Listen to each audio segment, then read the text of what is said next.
আমি সদা। তাহলে আমার তো যাদের যাদের সবার নাম করে দিব এখন। হ্যাঁ আচ্ছা ঠিক আছে। কাগজটা তাহলে কই দেখো তো, দেখে কত এদিকে আসো। কাগজ থাকলে কাগজ বার করছিলা? এই যে হ্যাঁ দেখে কও। ওদিক থেকে দিকে নামটা নাম একটা করে নাম করলে তিনবার না না না বার করুন তো। উপর থেকে হইছে কও। সুস্মিতা বল দরকার নাকি? সুসুরটা হয়ে গেছে তারপরে করো। মানে যারা যারা করে নাই জাগরটা নাই যার যার তারটা করে আপন আপন। অন্য ছেলে মেয়ে নাই আছে যে তারপরে ছেলে পেলে নাই তাদের নামে পশু পাখির নামে আরে আমাদের আরো আছে তো। প্রত্যেকের মানে এটা হলো এই তর্পণের জলটা দেওয়া হলে এটাতে একটা ওই তাদের আশীর্বাদ আসে। এই যে এইটা এটা কও।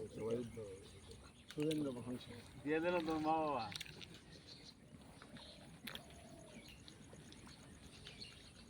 স্বপ্নদারটাও দিও। তাহলে ওটা শত্রু পিতর, হ্যাঁ শত্রু পিতর যার শ্বশুরের উদ্দেশ্যে দিবে। হ্যাঁ তারপরে স্বপনদারটাও দিও। শত্রু পিতর কই আমি তারপর যে বদ্দার নাম কি থাকে? হ্যাঁ শত্রু পিতর